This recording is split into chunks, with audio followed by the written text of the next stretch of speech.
Dan, you've been gone for a while. And now been to Africa. Been to Africa.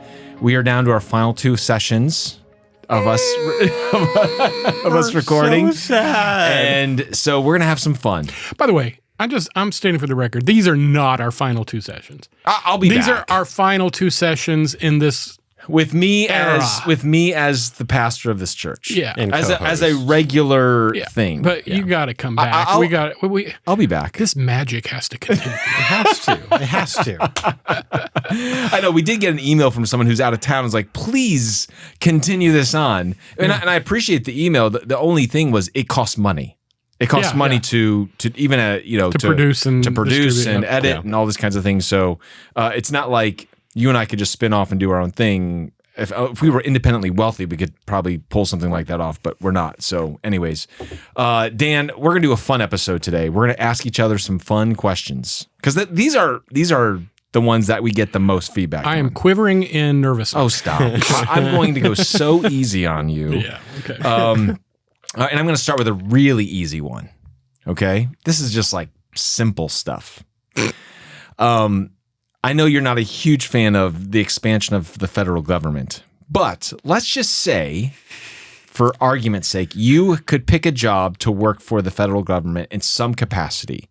What position would you like to have? Dictator. Non-elected. Dictators generally aren't. I would not want to be president, but I'd love to be dictator. Now you sound like Trump. Yeah. Because he actually said that. Oh my goodness. All right, so but honestly, what would it be? Branch of the government, anything? You know, like they that. say usually your first impulse is the right impulse. It'd probably be, even though I don't think we should have one. Mm-hmm. So I would try to get rid of my job as part of my job. Ooh, I know exactly what you're going to say. Okay. What am I going to say? Secretary of Education. Absolutely. That's That's what I was going to say. Yeah. Yeah. And it's not because I'm an educator, but it's because I believe we're doing such a horrible job. I think it needs to be dismantled. I think we need to completely relook at how we do education in the United States, in the West, but in the United States, completely redo it, top to bottom. Yeah. I think the federal government needs to get away from it. It needs to be closer to the grassroots. It needs to be accountable to parents and communities. There's just lots of reasons. I don't think the federal government should be involved in education. At any level. It's proven when they started the Department of Education in like 1978, 9. Whenever it was post Carter. It was Carter. It was Carter started it. Yeah. But literally, you can see the scores, going up and then going down. Well, actually, that's not quite accurate. The score started going down in the late 60s after a series, and interestingly, it cause and effect are different things. But it was after several landmark rulings dealing with the role of morality and religion in the schools. So in the late 60s, they went removed off until the late 70s, and then they leveled off. Many people believe that the reason they leveled off at that point was because of the rise of Christian education, which they were starting new schools every 8 hours, new Christian schools every 8 hours during the 70s and into the early 80s. And they believe that may have, and then they went off the cliff again in the mid 80s. Yeah. So, and now what they do is periodically they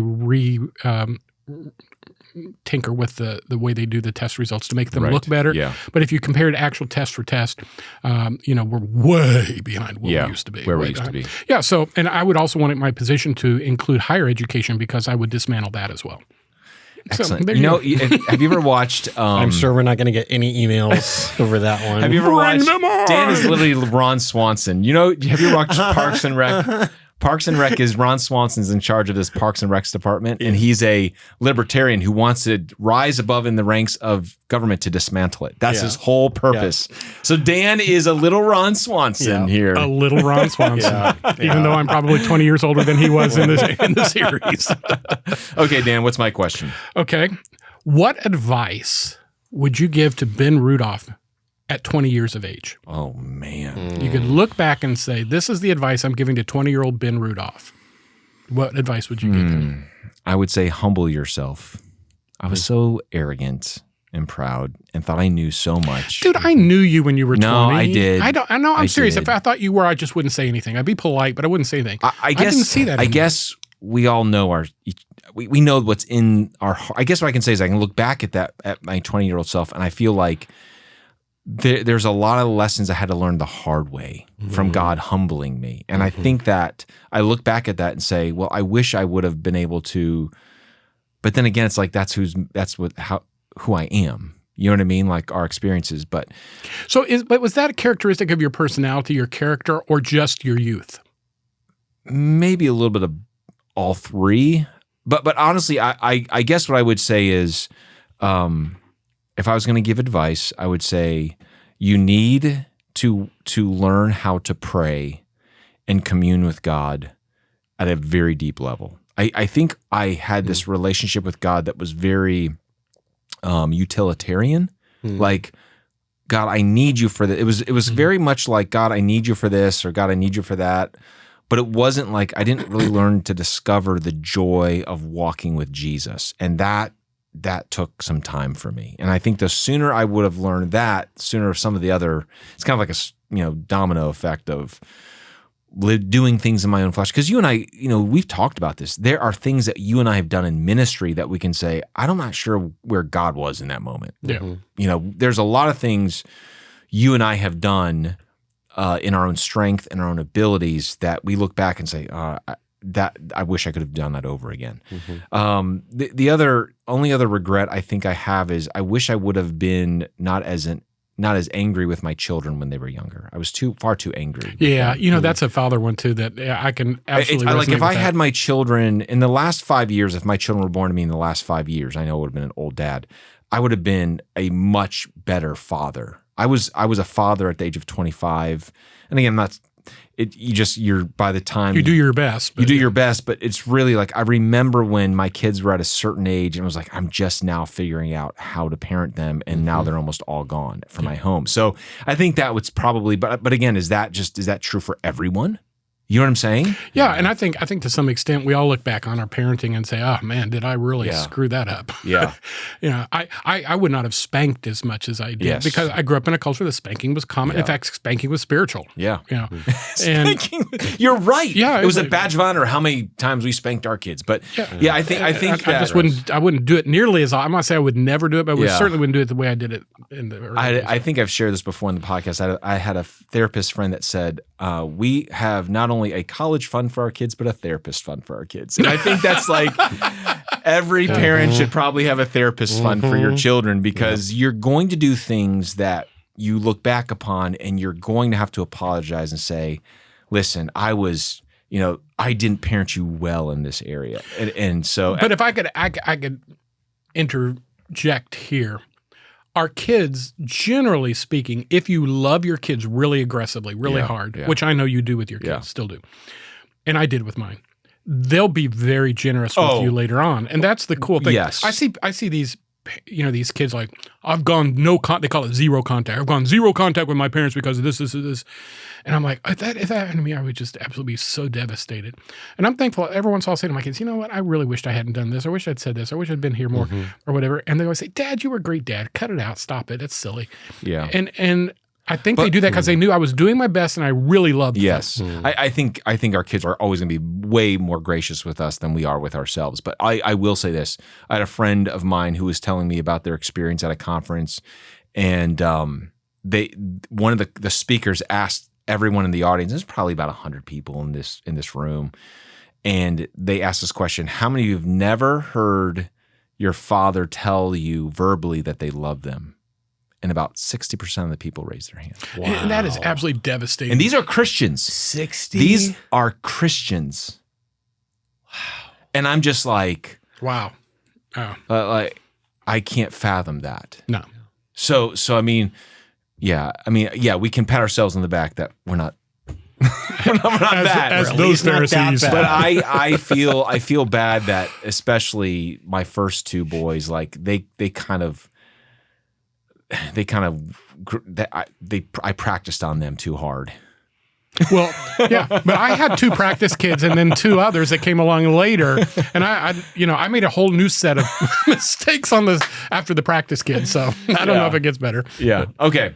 My next question for you: if you could teach, let's just say, I know you're an educator, you teach at the seminary level, but carte blanche, you've got an opportunity to influence. You have this premier high school, college, graduate school, invites you in and says, we want you to only teach 3 classes, one at a high school level, one at a college level, one at a graduate school level, and we're going to pay you, $200,000 a year to teach these 3 classes. We're going to get the best minds, brightest minds to come here to this, educational institution. What 3 classes would you teach to each of those age groups? Yeah. Critical thinking, apologetics, biblical worldview.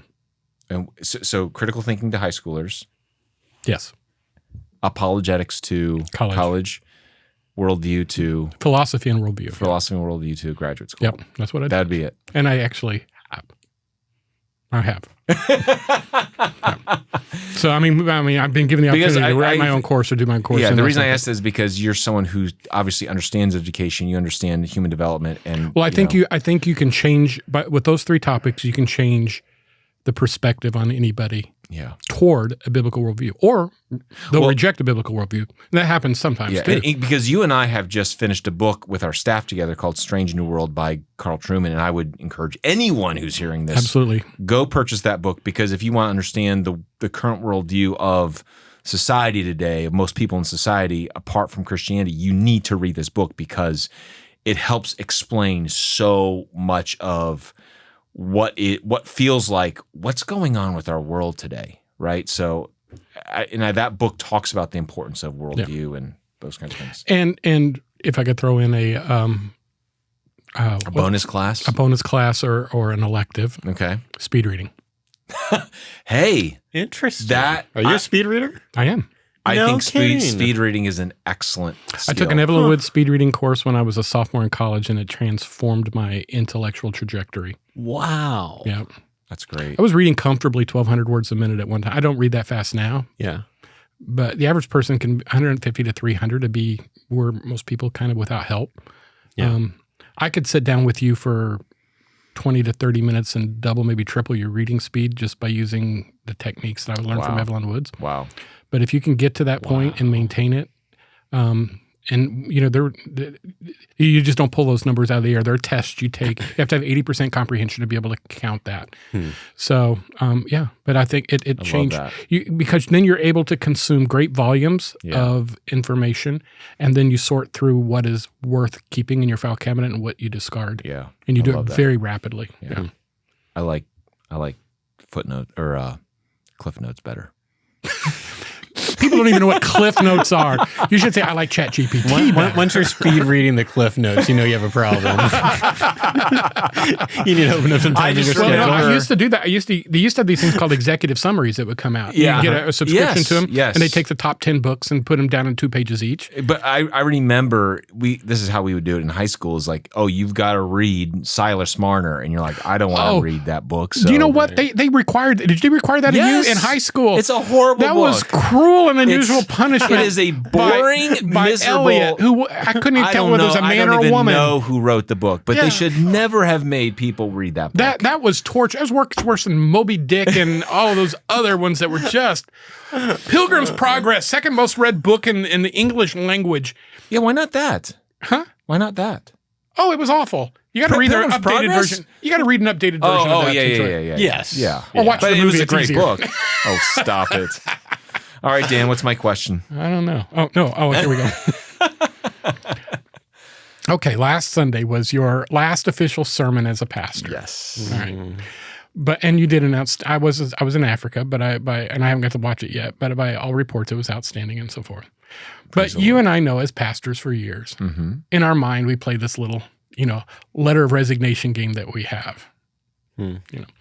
So if you were preaching the last sermon that you would ever preach to the church at large, not necessarily Life Fellowship, but the church at large, what would its title be and what would be a couple of its main points?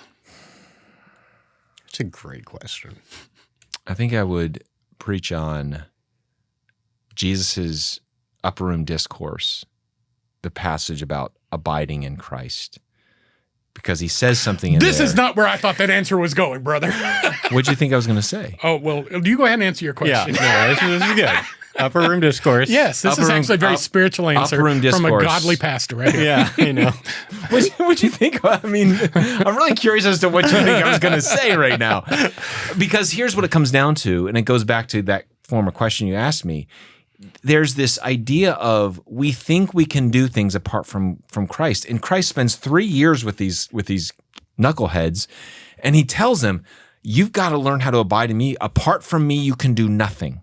He promises them the Holy Spirit. The whole idea is you have to learn such fundamental dependence on me for everything that you do. It's not just dropping by and seeing me on the weekends. It is a day by day, moment by moment, second by second dependency on me for everything in your life. Because everything that whenever I get away from Jesus in just a little way, and all of a sudden it's Ben Rudolph doing his thing, I make a mess of things. And so I would say we've got far too many people within the Christendom doing their own thing, slapping a Jesus label on it and saying, God wants us to do this. And I'm like, you don't, there's so much arrogance. There's so much agendas. There's just, and there's not enough abiding. There's not enough people walking with Jesus that are, and you can tell it. You can tell when people have been walking with Jesus. You can tell when people love Jesus because there's just this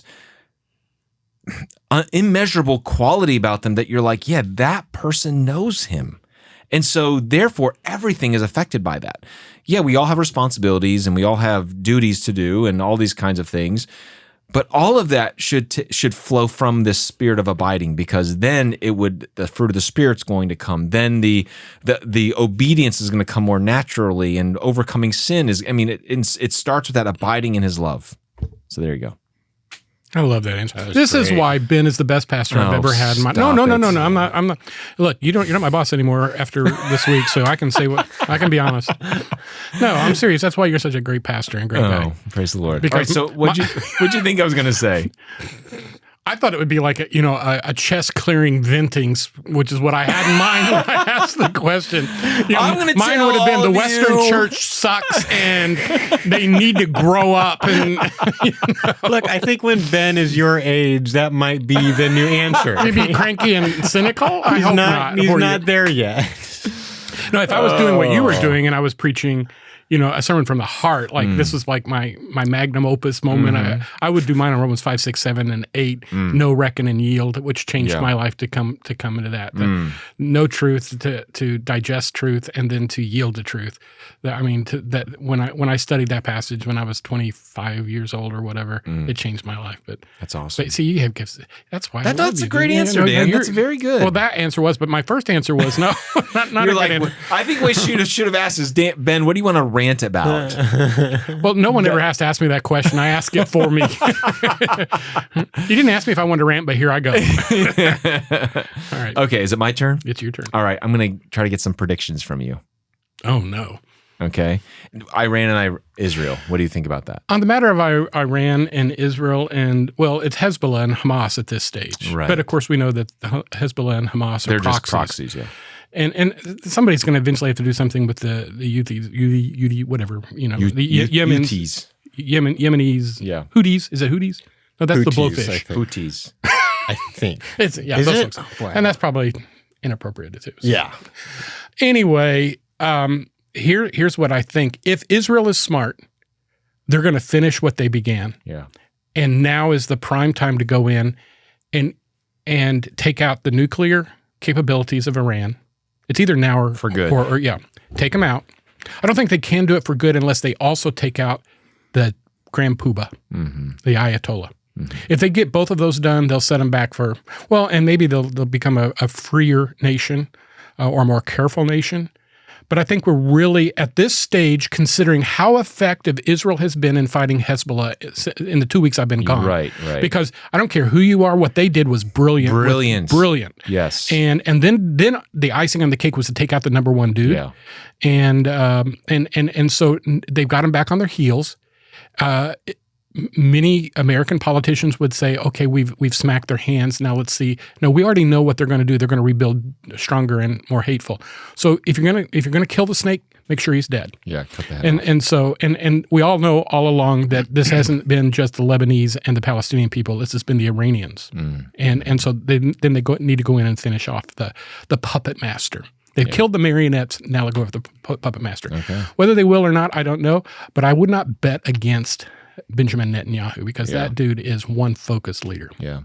So that's strong. That's all right. One more question for me? Yeah. If you were to win the lottery, yes. And let's say it's a big one. Let's say it's in excess of $250 million. Okay. All right. What would happen and what would you change about yourself? What would you do? I would probably take $5 million, put it aside, put it in some kind of fund, and live off the interest for the rest of my life. That'd be $1 million a year, wouldn't it? No. It'd be $500,000. Something like that. No. $250,000. Yeah. $250,000. Okay. About 5%. I could live comfortably with $250,000. Both of us could. So, in fact, I'd like to try that. I'll put $5 million so that I just don't have to worry about working. Yeah. And then I would take the remainder of it, start a foundation, fund church planting, discipleship movements around the world. Nice. That's what I would do. Good answer. With $250 million, because I don't have any desire to see money change me or my family.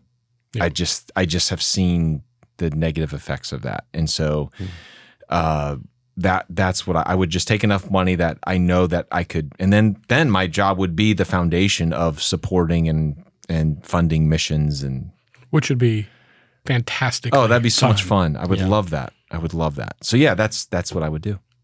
Great answer. Yeah. All right. Well, hey, we did it. That was our fun episode. We're gonna actually have a bonus content. Josh promises us Dan and I and Josh had a conversation about soda before this episode began. If you want to stick around and listen to that after we're done and concluding this episode, great. Enjoy that. After hours. If not, just turn it off now. But this has been fun. It's always fun to get to know Dan and I a little bit more, what's on our heart, what God's been teaching us. And, Dan, I'm going to miss these times sharing our hearts together.